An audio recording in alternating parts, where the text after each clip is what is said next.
Hello and నమస్తే everyone. నేను మీ MVN Kashyap. ఎలా ఉన్నారు? అన్షేకబుల్గా ఉన్నారా? ఈ గిన్నె ఏంటండి?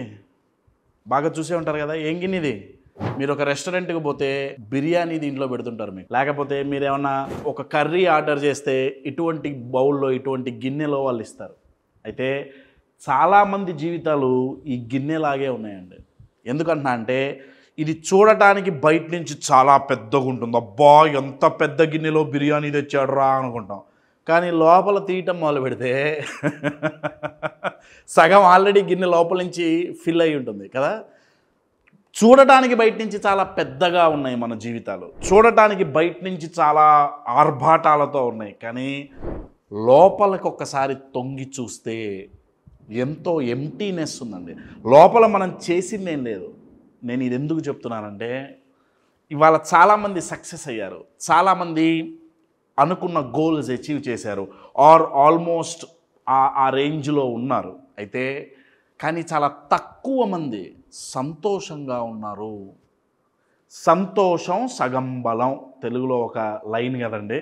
మనం సంతోషంగా ఉంటే సగం, దానికంటే మించిన పెద్ద బలం ఇంకొకటి లేదు. అయితే చాలా తక్కువ మంది ఈ రోజుల్లో హ్యాపీనెస్ అనే ఒక అద్భుతమైన ఫీలింగ్ని ఎక్స్పీరియన్స్ చేస్తున్నారు. అఫ్కోర్స్ మనందరికీ హ్యాపీనెస్ కావాలి, మనందరికీ సంతోషం కావాలి, మనందరికీ ఆనందంగా ఉండాలన్న కోరిక ఉంటుంది. అదేంటి, సినిమా స్టార్ట్ చేసినప్పుడు సినిమా హాల్లో సినిమా చూడటానికి వెళ్తే స్టార్టింగ్ ఒక అడ్వర్టైజ్మెంట్ వస్తుంది కదా క్యాన్సర్ గురించి. దాంట్లో ఒక లైన్ ఉంది, ఎవరు మాత్రం ఆనందాన్ని కోరుకోరు అని.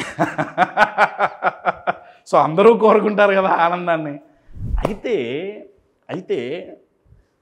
కొన్ని పద్ధతులు లేకపోతే కొన్ని థాట్ ప్యాటర్న్స్, కొన్ని ప్రవర్తనలు మన హ్యాపీనెస్ని తినేస్తున్నాయండి, ఆర్ మన హ్యాపీనెస్ని తగ్గిస్తున్నాయి.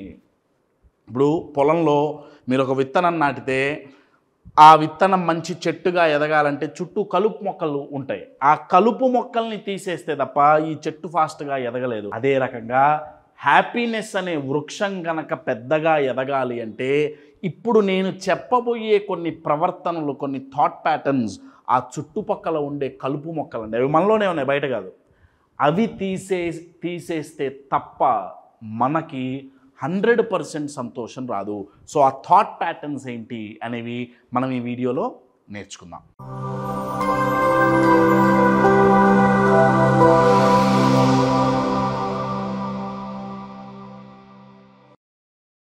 కంటెంట్లోకి వెళ్ళే ముందు upcoming programmes, 2 very powerful programmes అండి.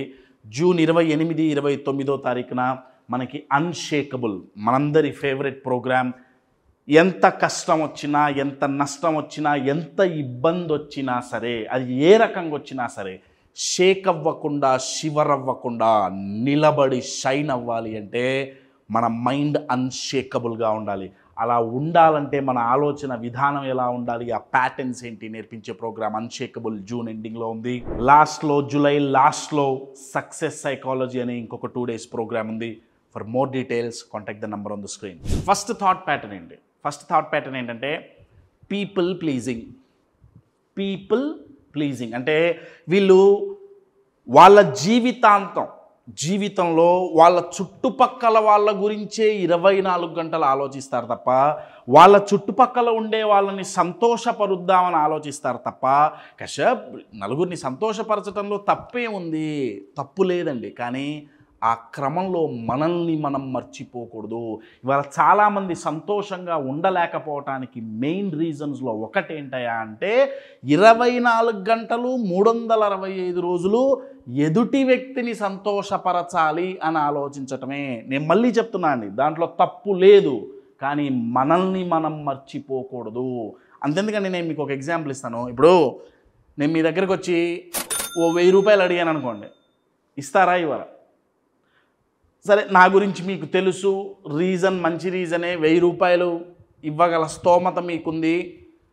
ఇప్పుడు మీ దగ్గర 1000 రూపాయలు ఉంటే తప్ప నాకు ఇవ్వలేరు కదా. మన దగ్గర లేనిది ఎదుటి వాళ్ళకి మనం ఇవ్వలేం కదా. నా క్వశ్చన్ ఏంటంటే, మనతో మనం హ్యాపీగా లేకపోతే నలుగురికి అది ఎలా పంచిపెడతామండి? ఒకసారి ఆలోచించండి. ఇచ్చి ఇచ్చి ఇచ్చి ఇచ్చి అయిపోయిందండి.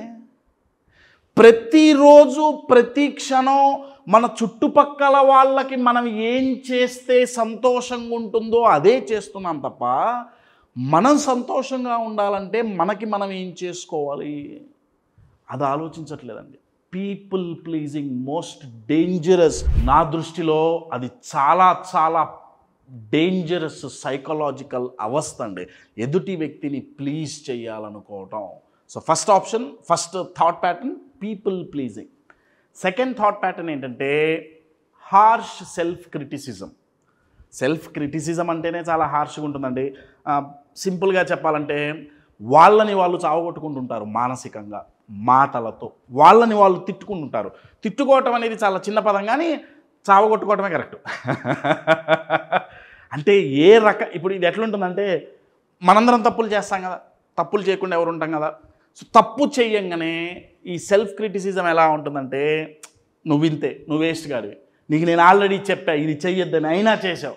అర్థమవుతుందండి? మరి కశ్యప్ తప్పు చేసినప్పుడు మనల్ని మనం తిట్టుకోకపోతే ఎలా ఇంప్రూవ్ అవుతాం? మనం తప్పు చేస్తే ఇంప్రూవ్ అవ్వాలి, మళ్ళీ ఆ తప్పు చెయ్యకుండా ఉండాలి అంటే ఆ తప్పు ఎలా జరిగిందో ఆ ప్యాటర్న్ కనుక్కొని అది రిపీట్ చేయకుండా ఉంటే సరిపోతుంది కదండి. మనల్ని మనం క్రిటిసైజ్ ఎందుకు చేసుకోవాలండి? ఒకసారి ఆలోచించండి. అప్పుడు మిమ్మల్ని మీరు క్రిటిసైజ్ చేసుకోవటం వల్ల ఆ తప్పు మళ్ళీ రిపీట్ కాకుండా ఉందా? మీ మొబైల్ పాడైంది అనుకోండి, మీ మొబైల్ పాడైతే ఆ మొబైల్ని బాగు చేస్తారా, శుద్ధి పట్టుకొని కొట్టి పగలగొడతారా? ఎందుకు పని చేయట్లేదే దరిద్రపు మొబైల్ ఆయన పగలగొడతారా, లేకపోతే బాగు చేయించుకుంటారా? బాగు చేయించుకుంటాం కదా. మనం పర్ఫామ్ చేయకపోతే, మనం ఒక తప్పు చేస్తే దాని నుంచి ఇంప్రూవ్ అవ్వాలే కానీ మనల్ని మనం సుత్తి తీసుకొని మన మనసుని మనం పగలగొట్టుకుంటే సంతోషంగా ఎట్లుంటామండి? బయట నుంచి ఎవడైనా క్రిటిసైజ్ చేస్తే, బయట నుంచి ఎవరైనా మనల్ని అవమానపరిస్తే, తిడితే, మన తప్పు పడితే మనకు మండుతుందే, మరి మనల్ని మనమే క్రిటిసైజ్ చేసుకుంటే ఎందుకు చేసుకుంటున్నాం? ఫస్ట్ దేంతో మొదలైంది? పీపుల్ ప్లీజింగ్తో మొదలైంది. దానివల్ల కంటిన్యూషన్ ఏమొస్తుంది? Self criticism. సెల్ఫ్ క్రిటిసిజం అండి most dangerous. Third, self criticism చేసుకోవటం వల్ల సెల్ఫ్ టాక్ చాలా నెగిటివ్గా తయారవుతుంది. Negative self talk. సెల్ఫ్ క్రిటిసిజంకి సెల్ఫ్ టాక్కి చాలా తేడా ఉందండి. సెల్ఫ్ టాక్ అంటే మనతో మనం మాట్లాడుకోవటం. సెల్ఫ్ క్రిటిసిజం అంటే ఏంటంటే మనల్ని మనం నిందించుకోవటం, మనల్ని మనం అవమానించుకోవటం, అవహేళన చేసుకోవటం. ఇంకా ఒక మెటాఫర్ ఎగ్జాంపుల్ ఇచ్చి చెప్పాలంటే సెల్ఫ్ క్రిటిసిజం అంటే మన గొంతు మనమే నొక్కేసుకోవటం మానసికంగా. అర్థమవుతుందండి? మన కాళ్ళు మనమే నరుక్కోవటం. ఇక అంతకంటే ఎగ్జాంపుల్ నేను చెప్పలేను.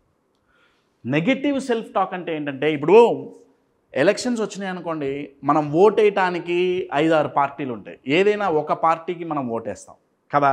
అదేవిధంగా లోపల 4-5 తిరుగుతుంటాయి. దాంట్లో ఒకదాని పేరు సెల్ఫ్ డౌట్, ఒకదాని పేరు ఫియర్ ఆఫ్ ఫెయిల్యూర్, ఒకదాని పేరు కాన్ఫిడెన్స్, ఒకదాని పేరు కరేజ్. నెగిటివ్ సెల్ఫ్ టాక్లో ఏమవుతుందంటే వీళ్ళు ఓన్లీ సెల్ఫ్ డౌట్కి, ఫియర్ ఆఫ్ ఫెయిల్యూర్కి, ఎక్స్పెషల్లీ సెల్ఫ్ డౌట్కి ఎక్కువ ఓటేస్తుంటారు. వాళ్ళతో వాళ్ళు మాట్లాడుకునే విధానం చాలా చాలా నెగిటివ్ ఉంటుందండి. నా వల్ల అవుతుందంటావా, నేను చేయలేనులే, నాకంత ఎక్స్పీరియన్స్ లేదు, నేను ఎట్లా చేయగలుగుతాను, నాకు ఈ క్వాలిఫికేషన్ లేదు, నేను ఈ పని ఎలా చేయగలుగుతాను, లాస్ట్ టైం ట్రై చేశా కానీ అయినా తప్పుపోయింది కదా, ఇది ఎవరూ చేయలేకపోతున్నారు, నేను ఎలా చేయగలను. అర్థమవుతుందా అండి? Negative self talk. ఇది ఎందుకు మొదలైంది? సెల్ఫ్ క్రిటిసిజం నుంచి వచ్చింది. సెల్ఫ్ క్రిటిసిజం ఎక్కడి నుంచి వచ్చింది? పీపుల్ ప్లీజింగ్ నుంచి వచ్చింది.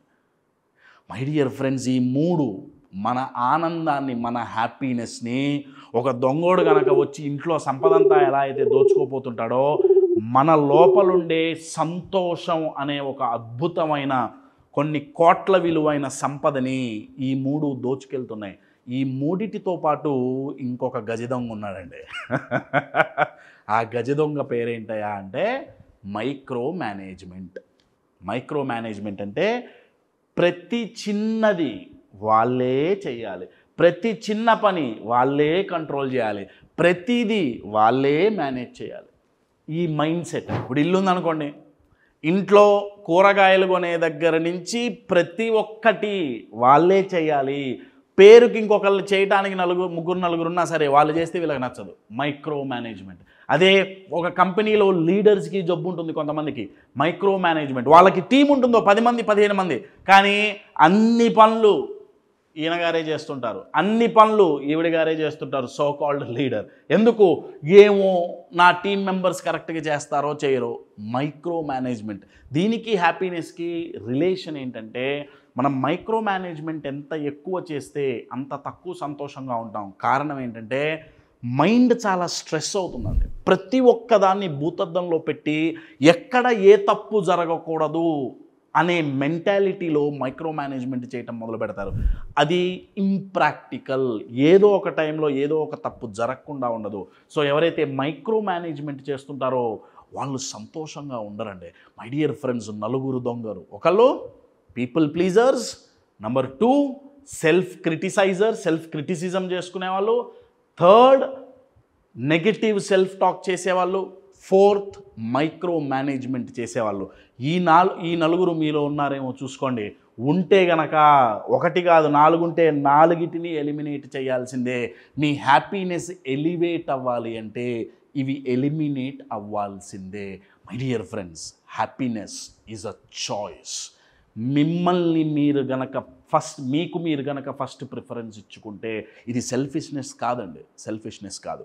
మీకు మీరు గనక ఫస్ట్ ప్రిఫరెన్స్ ఇచ్చుకుంటే, మిమ్మల్ని మీలో గనక ఫస్ట్ ఆ హ్యాపీనెస్ అనేది ఫిల్ అయితే అది ఇంకొకళ్ళకి ఇవ్వటం చాలా చాలా easy. Choose to be happy.